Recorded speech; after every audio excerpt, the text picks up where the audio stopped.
রান্না করব বলুন তো? অনেক বেলা হয়ে গেল, রান্না চড়িয়ে দিই। মা, আমার তো বয়স হয়েছে, এখন আমার কাছে শোনার কি দরকার? তোরা নিজে নিজেই আজ থেকে সব সিদ্ধান্ত নিবি, কি করবি না করবি। এ কেমন কথা বলছেন মা? আপনি যতদিন আছেন ততদিন আপনি আমাদের অভিভাবক, আপনি বাড়ির সব সিদ্ধান্ত নেবেন।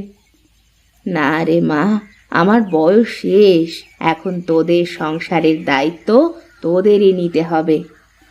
আচ্ছা মা, তাহলে আমি আজ খিচুড়ি রান্না করি। আচ্ছা ঠিক আছে মা, সাথে শুকনা মরিচ ভর্তা করিস। ঠিক আছে মা, তাই করব।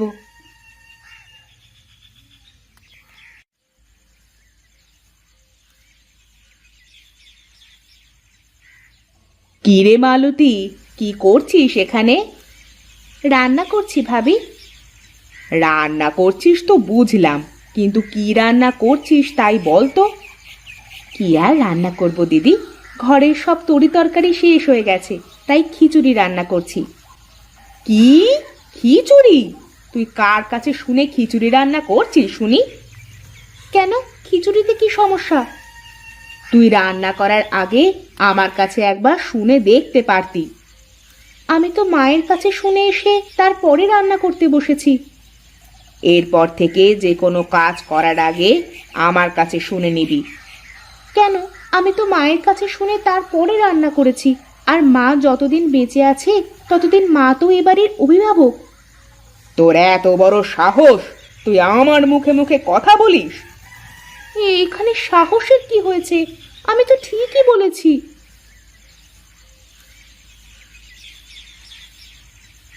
কি ব্যাপার? কি এত ঝগড়াঝাটি কেন এখানে? দেখো না, আমি মায়ের কাছে শুনে রান্না চাপিয়েছি, আর ভাবি আমাকে বলছে যে তার কাছে শুনে রান্না করতে। কি ব্যাপার ভাবি, মা তো এখনো বেঁচে আছে, তাহলে মালতী মায়ের কথা না শুনে তোমার কথা শুনতে যাবে কেন? মা বেঁচে আছে বলে কি এই সংসারে আমার কোনো মূল্য নেই? আমিও তো এ বাড়ির বড় বউ। হ্যাঁ, তুমি এই বাড়ির বড় বউ, কিন্তু এই বাড়ির মালকিন তো না। মা যতদিন বেঁচে আছে ততদিন এই সংসারের সব কিছু মায়ের ইচ্ছে অনুযায়ী হবে, তোমার ইচ্ছে অনুযায়ী নয়। কি? আমাকে এইভাবে অপমান করলে তোমরা? আমি এই অপমানের কথা ভুলবো না, এই আমি বলে দিলাম। আমি আজ থেকে আলাদা হয়ে যাব। এই দেখো ভাবি, এই সামান্য ব্যাপার নিয়ে সংসারে কোনো অশান্তি বাঁধিও না দয়া করে। কি? অশান্তি আমি বাঁধাচ্ছি? এত বড় অপমান!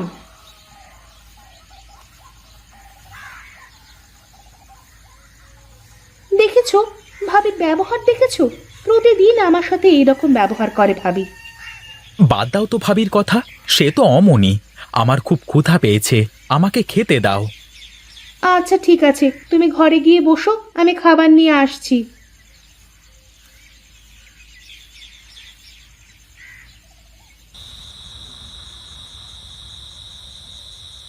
কি ব্যাপার, তোমার মন খারাপ মনে হচ্ছে? তা কি হয়েছে শুনি? না, তোমার আর সেই কথা শুনে কোনো লাভ নেই। আমার কথা তোমার মাথায় ঢুকবে না। ও, বুঝেছি আমি। তুমি মনে হয় বাপের বাড়ি যাবে, তাই না? অনেক দিন তো হয়ে গেল বাপের বাড়ি যাওয়া হয়নি। চলো চলো, শ্বশুর বাড়ি থেকে ঘুরে আসি। না, আমি কোথাও যাব না। নিজের বাড়িতে সুখ না থাকলে কি আর অন্য কোথাও সুখ খুঁজে পাওয়া যায় নাকি? কেন, বাড়িতে আবার কি হয়েছে যে বাড়িতে সুখ নেই বলছো? কি আবার হবে? তোমার ছোট ভাই আর ভাইয়ের বউ মিলে আমাকে যা খুশি বলে অপমান করেছে। তা কি বলেছে ওরা, বলো তো শুনি। আমি একটু বলেছিলাম যে কোনো কাজ করার আগে আমার কাছে শুনতে, সেই জন্যে আমাকে কত কথা শোনালো। আমি নাকি এই সংসারে অশান্তি বাঁধাই।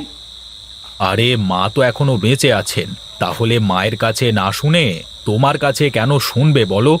সংসারের সবকিছু মা যতদিন বেঁচে থাকবেন ততদিন মাকে সামলাতে দাও, বুঝলে? আমি অত শত বুঝি না। আমি আজ থেকে আলাদা হয়ে যাব। আমি আর এই সংসারে থাকতে পারবো না। তুমি সংসারের চাল চুলো সব ভাগাভাগি করে দাও, আমি আলাদা হয়ে যাব। তুমি কি পাগল হয়ে গেছো নাকি? কি বলছো এসব? এই সামান্য ব্যাপার নিয়ে কি কেউ সংসার ভাগ করে নাকি? আমি জানতাম তুমি আমার কথায় কানই দেবে না। আমাকে অপমান করেছে তো, তোমাকে তো করছে না, তাই তোমার গায়ে জ্বালা বাঁধে না। আচ্ছা আচ্ছা, হয়েছে হয়েছে, কাল আমি সুজয়ের সাথে কথা বলে দেখব। কি হয়েছে বাবা? আমাকে ডেকেছিস কেন তোরা? মা, বড় ভাবি কিন্তু দিন দিন খুব খারাপ ব্যবহার করতে শুরু করেছে। একটু থেকে একটু হলেই আমাকে বলে আলাদা হয়ে যাব, থাকবো না সংসারে। হাতের 5 আঙুল কি আর সমান হয় রে বাবা? বড় বউ একটু খিটখিটে স্বভাবের। সবাই মিলেমিশে থাকাটাই তো সংসারের নিয়ম। শোনো ছোট বৌমা, আমি তোমাকে বলি, সব সময় তুমি একটু ছাড় দিয়ে চলার চেষ্টা করবে, তাহলে দেখবে বড় বউ আর কিছু বলতে পারবে না। না মা, মানুষকে ছাড় দিলে মানুষ আরো মাথায় চেপে বসে, তাই কোনো ছাড় দেওয়া চলবে না। ছাড় দিলে কেউ ছোট হয়ে যায় না রে মা। ছাড় দেওয়া তো অনেক বড় একটা গুণ। এই গুণ সবার ভিতরে থাকে না রে বাবা। আমি কি কম ছাড় দিই নাকি মা? সংসারের সব কাজ প্রায় আমিই করি। বড় ভাবি তো কোনোদিন কোনো কাজ করে না, সে আমাকে তার হাতের পুতুল করে রাখতে চায়। অনেক রাত হয়েছে, এখন তোরা ঘুমা। আমি কাল সকালবেলা এর একটা ব্যবস্থা করে দেব।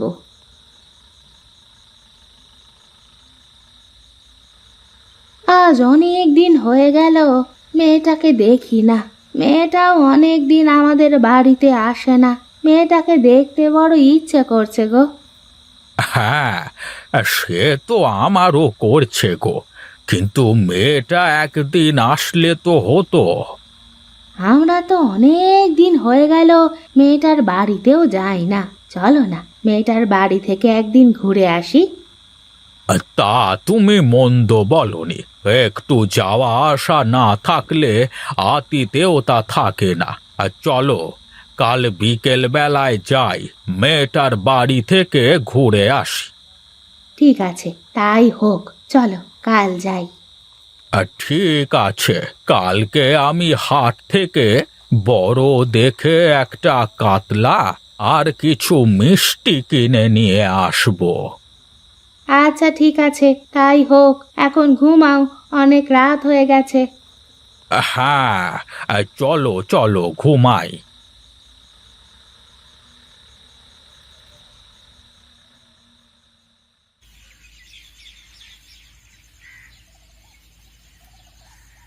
ওগো, কোথায় গেলে?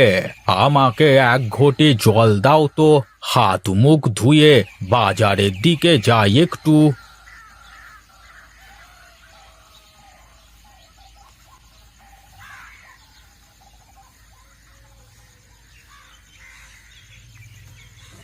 গিন্নি, বাজারের ব্যাগটা দাও তো দেখি, বাজার থেকে ঘুরে আসি।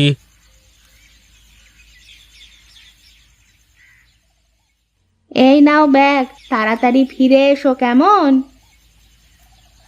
তোমার তো আবার বাজারে গিয়ে চায়ের দোকানে বসে আড্ডা দিতে লাগলে দিন দুনিয়া সব ভুলে যাও। কি আর করব, এই শেষ বয়সে ওখানেই একটু শান্তি মেলে। সব বুড়ো মিলে পুরনো স্মৃতিগুলো একটু ঝালাই করি। তা সব ঠিক আছে, তবে আজ তোমার ঝালাই বাদ দিয়ে তাড়াতাড়ি বাড়ি চলে এসো না গো, মেয়ের বাড়িতে যেতে হবে তো। হ্যাঁ, তুমি সব গুছিয়ে রাখো, আমি বাজার থেকে ফিরে এসেই চলে যাব। আচ্ছা ঠিক আছে, তাই হবে, তুমি এসো।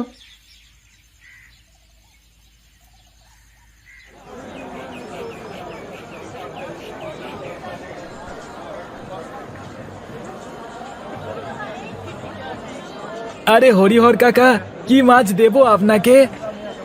দে দে, বড় দেখে আমাকে একটা কাতলা মাছ দে দেখি। মেয়ের বাড়িতে যেতে হবে, বুঝলি তো। হ্যাঁ আচ্ছা কাকা, এই নাও, এই বড় মাছটা নিয়ে যাও, খুব ভালো হবে। এই পাশের গ্রামের বিলের মাছ। আচ্ছা আচ্ছা, দে দে।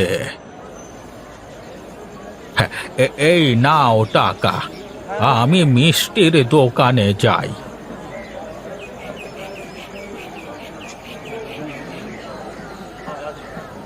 এই ভোলা, আমাকে ভালো দেখে কেজি 5 মাছ দে দেখি। হে, এই এত মিষ্টি দিয়ে কি হবে গো হরিহর কাকা? কোথাও যাবে নাকি? হ্যাঁ রে, আমি একটু মেয়ের বাড়িতে বেড়াতে যাব। আচ্ছা আচ্ছা, ঠিক আছে, দাঁড়াও, আমি ভালো দেখে ছানার মিষ্টি দিচ্ছি। আজ সকালবেলায় বানিয়েছি। এই নাও টাকা।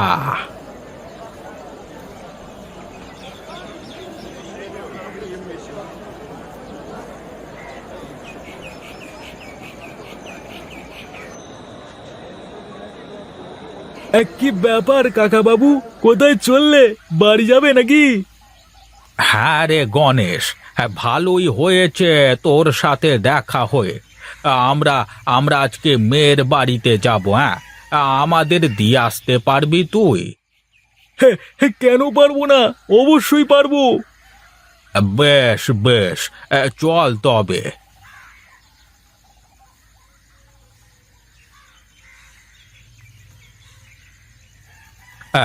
তুই এই জায়গায় দাঁড়া, আমি আসছি তোর কাকিকে ডেকে নিয়ে। কোথায় গো? গাড়ি চলে এসেছে, তাড়াতাড়ি চলে এসো।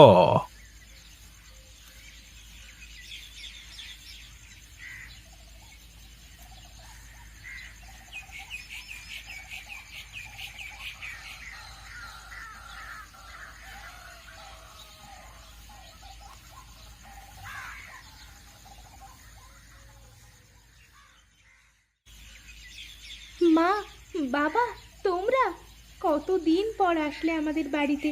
আমি ভাবছিলাম আমি যাব বেড়াতে। এসো, ভেতরে এসো। হ্যাঁ রে মা, তোকে দেখতে বড় ইচ্ছে হচ্ছিল, তাই চলে আসলাম। ভালোই করেছো, এসো ভেতরে গিয়ে বসো।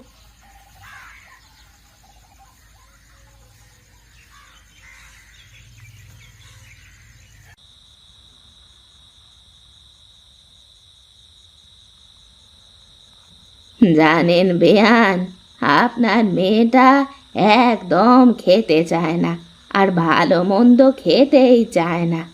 বাপের বাড়ি থেকে ভালো মন্দ না খেলে কি আর খাওয়া যায়?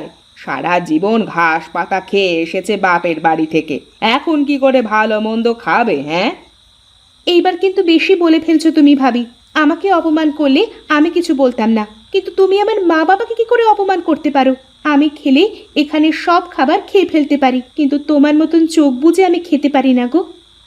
খেতে পারলে তো খাবি। ঠিক আছে, তাহলে এসো, দেখি কে বেশি খেতে পারে। ঠিক আছে, আজ যদি আমি বেশি খেতে পারি, তাহলে আজ থেকে তুই আমার কথা মতো চলবি, বুঝলি? আর যদি আমি জিতি, তাহলে তুমি আমার কথা মতো চলবে। আচ্ছা ঠিক আছে, তাই হোক। তোরা কি লাগালি বলতো? থাম, তোরা থাম। ওদেরকে এই প্রতিযোগিতা করতে দিন বেয়ান, তাহলে দুই বউয়ের ঝগড়া যদি থামে।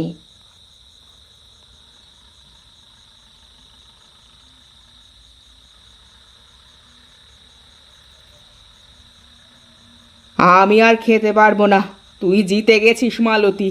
কিন্তু আমাকে একটা কথা বলতো, তুই এত খাবার খেতে পারিস, কিন্তু তারপরেও এত অল্প খাস কেন তুই? আমি সবাইকে খাওয়ানোর পর যা বেঁচে থাকে তাই খাই। আমার ভুল হয়ে গেছে রে, আমাকে তুই মাফ করে দে মালতী। কি বলছো তুমি এইসব? আমি সারা জীবন তোমাকে আমার দিদির মতন দেখেছি, আর বড় হয়ে মাপ চাইতে নেই। আমি কথা দিলাম, আজ থেকে আর কোনো ঝামেলা করব না, সংসারে আজ থেকে মিলেমিশে সংসার করব।